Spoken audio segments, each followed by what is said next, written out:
Corona ও corona খাওয়াচ্ছিস তুই ডাল ভাত, ভ্যাকসিন বেরিয়ে এলে হবি রে তুই চিৎপা। আমি করোনা বলছি, আমি তোমার বলি, আমি করোনা বলছি। ওরা তো জ্বালা করছিস, আমি তোর বলি। ঠিক আছে ঠিক আছে, খেয়ে নাও। তোর আমার ঝগড়া শুনতেছি, এই তোর নেই না, এই নেই না, ইনস্টাগ্রাম আমার নিজের মুন্ডকে আমি নিজের ফুটবল খেলছি।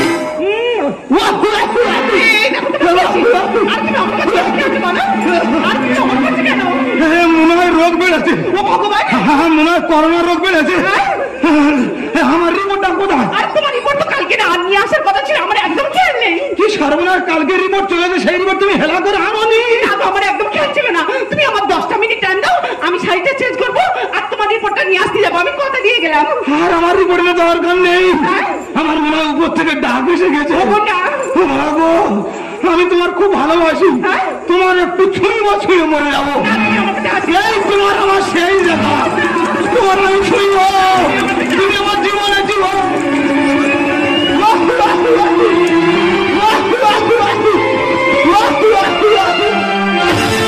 সারা জানো না তো, কায়দায় মারবো জানো না তো, কি সাংঘাতিক মহিলা, জানে না তো ছুট করাবো, সারা বনবন করে ছুটেছে।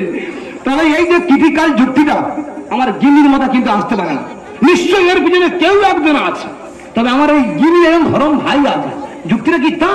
দেখো, সন্দেহ করবো না, যখন ধরবো তখন বলবো কি সন্দেহ করবো না। যতক্ষণ না ওই শালাকে আমি ধরতে পারছি আমার মনে কোনো শান্তি আসছে না। এইসব কাজ মানুষ করে, প্রত্যেকদিন দোকানে জল দিয়েছে, দোকানে সবাই নিয়ে চলে যাচ্ছে। যেদিন থেকে লকডাউন টানলো সেদিন থেকে প্রত্যেক বাড়িতে বাড়িতে জল দিতে হচ্ছে।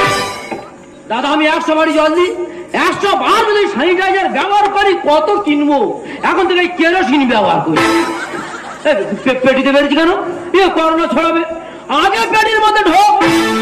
এই সেই ধরম ভাই আমার গিন্নি, ধরম ভাই, এই সেই ধরম ভাই আমার গিন্নি, ধরম ভাই।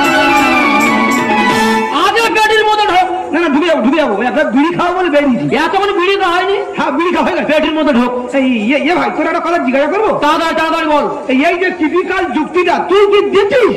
কোন শালারা দিয়ে যাও তার কিন্তু ভালো হয় না। আমিও তাই বলি, যে সবাই যুক্তিটা দিয়েছে, হ্যাঁ, ওর জন্য গালের ভিতরে পোকা হয়।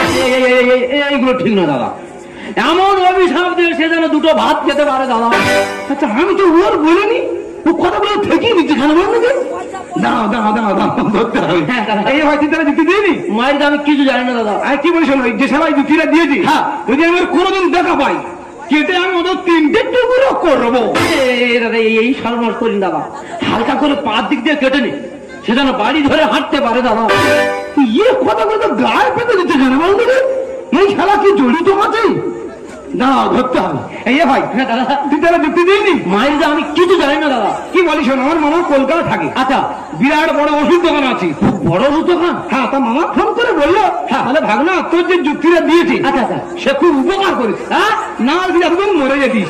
তা আমি ওই 1010 টাকা পাঠাচ্ছি, যে এই যুক্তিটা দিয়েছে তার হাতে টাকাটা তুলে দিস। ও মা গো, যুক্তিটা তো আমি টাকা দে। এর কি করবো বলো দিদি? আমার শরীর জানা করছে, এর কি করবো বলো? ও সারা ঘর সব তুমি টাকা দে, তাহলে যুক্তিটা তুলে দিই। যুক্তিটা তো আমি দিয়েছি তো। ওরে, আমার এখন করোনা রোগ যায়নি, এই কথাটা বের করার জন্য এই টাকার লোকটা দেখিয়েছি। তোর ছুঁইবো, তোর গোটা ফ্যামিলি ছুঁইবো, আমি তো মরবো, সব শুধু নিয়ে মরবো। আয় সরে আয়, তোর আমি ছুঁইবো রে মানিক দিকে।